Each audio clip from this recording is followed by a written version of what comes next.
ओम शांति। 31 मई 2023 की मुरली। मीठे प्यारे बाबा हम बच्चों से कह रहे हैं, मीठे बच्चे, तुम्हारे पर माया का पूरा पहरा है, इसलिए जरा भी गफलत ना करो। देही अभिमानी रहने की मेहनत करते रहो। प्रश्न पूछ रहे हैं बाबा, बाप के पास कौन सा भंडारा सदा भरपूर है? उस भंडारे से स्वयं को भरपूर करने का साधन क्या है?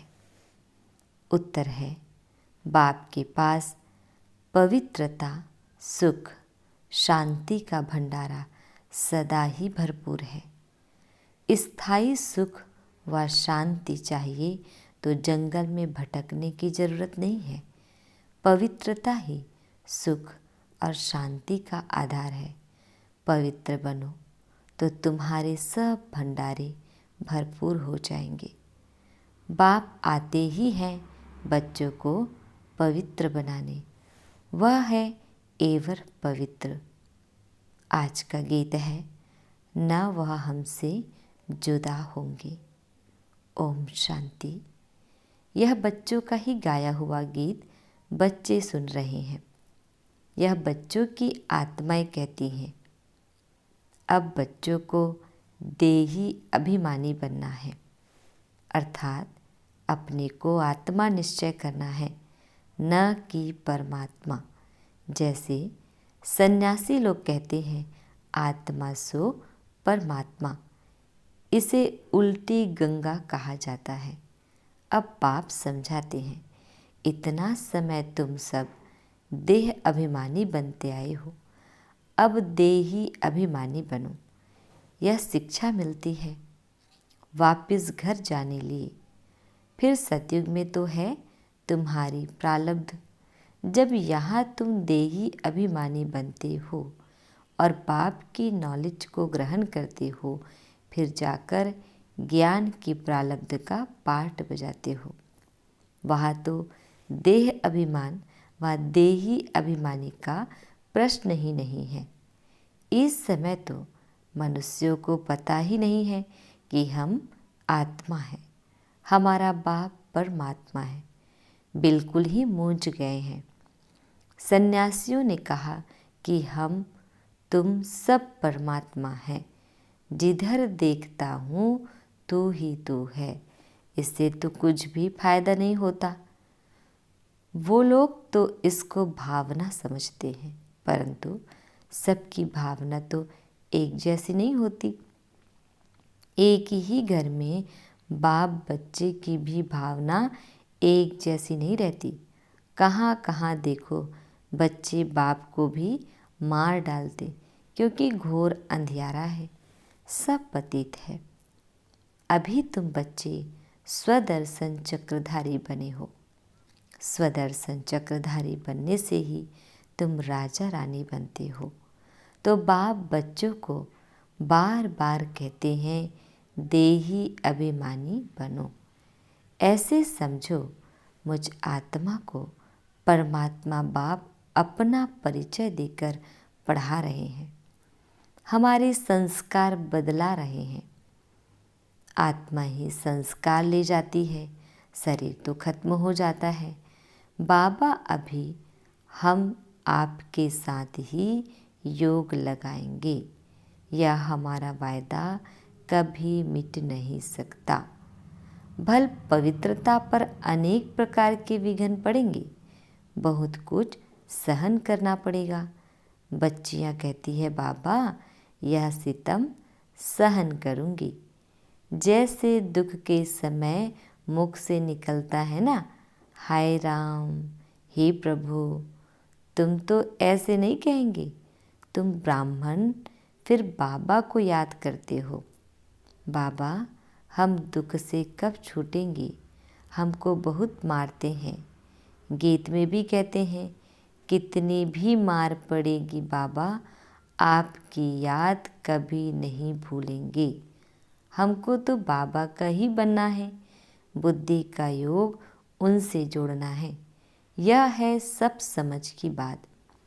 एक दिन यह सितम भी मिट जाएंगी। कुछ तो जरूर सहन करना पड़ता है। यह सब ड्रामा में नोंद है। अबलाओं पर अत्याचार बहुत होते हैं। यह गीत भी देखो पहले से ही बना हुआ है, जिसका अर्थ कोई भी नहीं जानते हैं। तुम्हारे शास्त्र जैसे कि यह रिकॉर्ड बन गए हैं। सब कहते हैं ऐसे तो कहाँ भी नहीं होता जो रिकॉर्ड पर अर्थ किया जाए। यह तो फिल्मी रिकॉर्ड से है, परंतु यह बाबा ने बनवाए हैं। तुम बच्चों को इस पर समझाना चाहिए। हमको पावन तो जरूर बनना है, बाप के फरमान पर चलना है। मनुष्य तो जानते नहीं, वह तो शिव शंकर को भी मिलाकर एक कर देते हैं। श्री कृष्ण भी भगवान है, वह तो हाजिरा हजूर है। जिधर देखो कृष्ण ही कृष्ण है।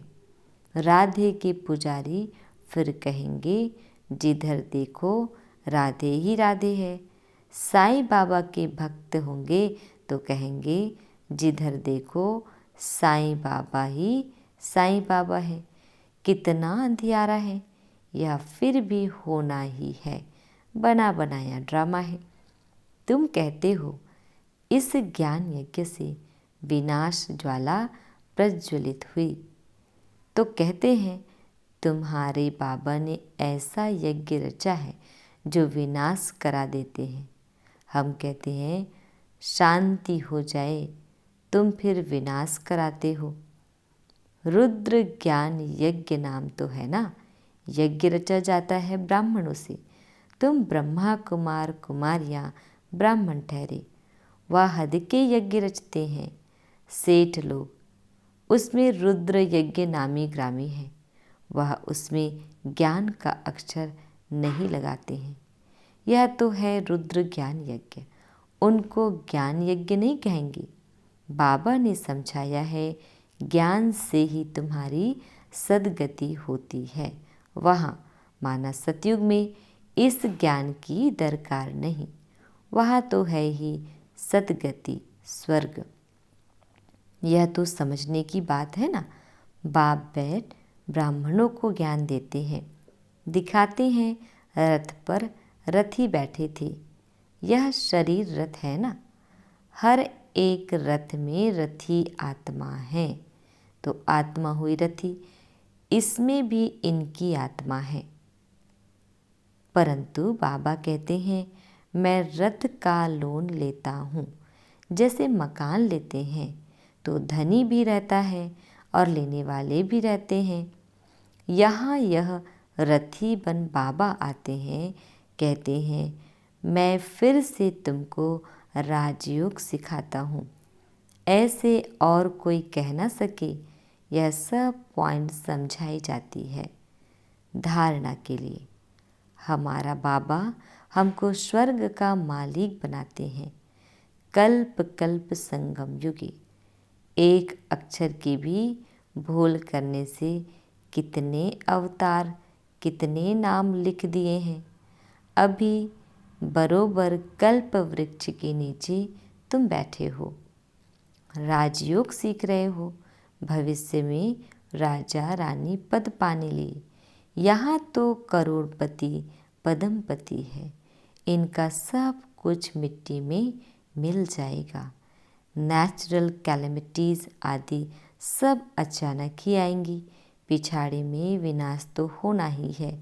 ढेर के ढेर बॉम्ब्स सबके पास हैं, वह ऐसे ही समुद्र में थोड़े ही फेंक देंगे। यह तो उन्हों की लाखों करोड़ों की मिल्कियत है। यह ना बने तो विनाश कैसे हो। एकदम जलकर जैसे खाक हो जाएंगे। ऐसे नहीं जख्मी होकर दुख भोगते रहेंगे। चीज़ ही ऐसी बनती है जो फट से खलास हो जाएंगे। तो एक धर्म की स्थापना और अनेक धर्मों का विनाश, यह तो क्लियर है। ब्रह्मा द्वारा स्वर्ग की स्थापना कर रहे हैं, स्वर्ग में रहने वालों को लायक बना रहे हैं। पवित्र बनने वालों के आगे सब नमन करते हैं। अब बाप भी कहते हैं पवित्र बनो। अभी तुम्हारी आत्मा के पंख टूटे हुए हैं, तुम उड़ेंगे कैसे? जितना ज्ञान योग बल की धारणा करेंगे तो पंख आ जाएंगे। राजधानी लेना कोई मासी का घर नहीं है। मुख्य बात है अहम आत्मा, यह है मेरा शरीर। अहम आत्मा है ही शांत स्वरूप। शांति के लिए धक्का खाने की दरकार नहीं। एक कहानी बताते हैं ना, रानी के गले में हार पड़ा था, लेकिन वह बाहर में ढूंढ रही थी। तुम रानियां हो, शांति के लिए जंगलों में जाने की दरकार नहीं। यहाँ तो है ही माया का राज्य, यहाँ शांति हो नहीं सकती। कोई कहते हैं हमको फलाने से शांति मिली, परंतु वह तो है अल्पकाल काग विष्टा समान सुख अथवा शांति। हमको तो अविनाशी चाहिए ना। तुम बच्चों को चाहिए स्थायी शांति। पवित्रता से शांति सुख जितना चाहिए उतना लो। शिव बाबा का भंडारा है ना, जो एवर पवित्र है, वही आकर सबको पावन बनाते हैं। सन्यासी तो समझते हैं आत्मा निर्लेप है, बाकी शरीर पर पाप लगता है। तो अब तुम बच्चे जानते हो बाप है स्वर्ग की स्थापना करने वाला। यथार्थ रीति समझाने से समझेंगे कि बरोबर इन्हों को पढ़ाने वाला तो परमपिता परमात्मा है, जिसको ही पतित पावन सद्गति दाता कहा जाता है। सभी को दुर्गति से सद्गति में ले जाते हैं। सद्गति तो बाप ही करेंगे ना, उनको कहा ही जाता है सद्गति दाता। दुर्गति दाता तो नहीं कहेंगे ना, पतित पावन कहेंगे।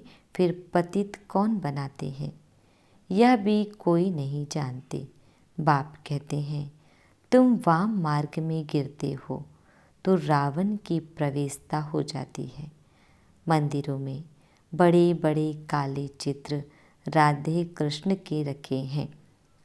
नाम ही रखा है श्याम सुंदर। सतयुग में सुंदर था, फिर कलयुग में माया सर्प ने डसकर काला कर दिया। अब कहाँ की बात कहाँ ले गए हैं। मनुष्यों को कुछ भी पता नहीं है। बाप रचयिता और रचना का किसको पता नहीं है। बाप बच्चों को समझाते हैं, बच्चे खबरदार रहना, माया बड़ी कड़ी है। इस समय तो तमो प्रधान है, किसको भी पछाड़ने में देरी नहीं करती, एकदम नाक से पकड़कर गिरा देती है। यह है युद्ध स्थल। इसलिए बाबा बार बार समझाते हैं, तुम अपना कल्याण चाहो तो देही अभिमानी बनो। अपने को आत्मा समझ बाप को याद करो तो अंतमति सोगति हो जाएगी। सब संस्कार सामने खड़े हो जाते हैं। उनके जन्मों के पाप विनाश करने में टाइम लगता है। तुम्हारा अंत तक पुरुषार्थ चलता है। पहली पहली बात है देही अभिमानी बनना। परमात्मा बाप हम आत्माओं को पढ़ाकर आप समान बना रहे हैं। बैरिस्टर जरूर आप समान बैरिस्टर बनाएगा। फिर है पुरुषार्थ पर मदार। कोई बैरिस्टर तो एक ही केस में लाख रुपए भी कमाते हैं। अब तुम बच्चों को बाप कहते हैं कि पुरुषार्थ कर ऊंच पद पाओ। यहाँ के पदमपति तो सब खाक में मिल जाएंगे, मैं हूँ ही गरीब निवाज। अब देखो जो लड़ाई करते हैं उनका काम ही मरना और मारना है। वह संस्कार ले जाते हैं, जन्म भल गृहस्थी के घर में लेने, परंतु फिर लड़ाई में चले जाते हैं। बाबा तो बहुत सहज समझाते हैं, जन्म जन्म के पाप है, इसलिए योग बहुत अच्छा चाहिए, तब ही विकर्म विनाश होंगे। सिर से बोझा कैसे उतारे, इसके लिए जितना हो सके उतना बाप को याद करना चाहिए। बाबा आप कितने मीठे हो।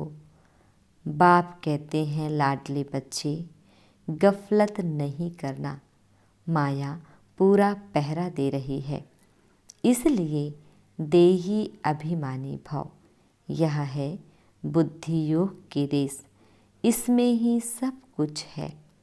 बाबा बार बार कहते हैं, अपना कल्याण चाहते हो तो योग बहुत अच्छा चाहिए, फिर बहुत हर्षित रहेंगे। हम ईश्वर की संतान हैं, हमको भविष्य के लिए बाप से वर्षा मिलता है। कलयुग में तो नहीं, राज्य करेंगे, राज्य करना है सतयुग में। देही अभिमानी बनना बहुत बड़ी मंजिल है, ऐसे थोड़े ही विश्व का मालिक बनेंगे। सितम भी बहुत सहन करने पड़ेंगे। कितनी बांधेली बच्चियां मार खाती है, आखिरीन विजय तुम बच्चों की है ही। तुम सिर्फ बाप की याद में रहो, यह है योग बल। जो बाप तुम्हें एक ही बात सिखलाते हैं, जिसे तुम सारे विश्व का मालिक बनते हो और तो कोई बन ना सके। सारे ड्रामा में सर्वश्रेष्ठ पार्ट लक्ष्मी नारायण का ही है। एक कहानी है ना, दो बिल्ले आपस में लड़े, मक्खन बीच में बंदर खा गया। श्री कृष्ण के मुख में माखन दिखाते हैं। अब माखन की तो कोई बात ही नहीं, यह है स्वर्ग, इसमें सारी सृष्टि का माखन आ जाता है। बाप स्वर्ग का मालिक बनाते हैं, ऐसे बाप से तो कहाँ से भी भाग कर मिलना चाहिए। अच्छा, मीठे प्यारे बाबा हम बच्चों को विश कर रहे हैं, मीठे मीठे सिकिल दे बच्चों प्रति माता पिता बाप दादा का याद प्यार और गुड मॉर्निंग। रूहानी बाप की रूहानी बच्चों को नमस्ते। हम रूहानी बच्चों की रूहानी बाप दादाजी को याद प्यार, गुड मॉर्निंग और नमस्ते नमस्ते। शुक्रिया बाबा, शुक्रिया। बाबा हमें धारणा की पॉइंट दे रहे हैं। फर्स्ट पॉइंट है, मैं इस रथ पर विराजमान रथी आत्मा हूँ। यह अभ्यास करते पूरा पूरा देही अभिमानी बनना है, बुद्धि योग की रेस करनी है। दूसरी पॉइंट है, पूरा नष्टो मोहा बनना है। इस अंतिम जन्म में सितम सहन करते भी पावन जरूर बनना है। बाबा हम बच्चों को वरदान दे रहे हैं, नथिंग न्यू की स्मृति से सब प्रश्नों को समाप्त कर बिंदी लगाने वाले अचल अडोल भाव।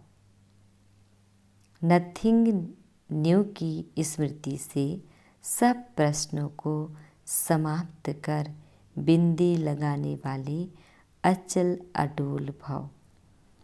कोई भी बात होती है तो आप बच्चों को यह ज्ञान है कि नथिंग न्यू। हर सीन अनेक बार रिपीट की है। नथिंग न्यू की स्मृति से कभी भी हलचल में नहीं आ सकती, सदा ही अचल अडोल रहेंगे। कोई नई बात होती है तो आश्चर्य से निकलता है, यह क्या, ऐसे होता है क्या। लेकिन नथिंग न्यू तो क्या क्यों का क्वेश्चन नहीं, फुल स्टॉप आ जाता है। ऐसे हर दृश्य को देखते बिंदी लगाते चलो तो हाय हाय में भी वाह वाह के गीत गाते रहेंगे। स्लोगन है, सुख दाता बाप के सुख स्वरूप बच्चे बनकर रहो तो दुख की लहर आ नहीं सकती। सुखदाता बाप के सुख स्वरूप बच्चे बनकर रहो तो दुख की लहर आ नहीं सकती। ओम शांति।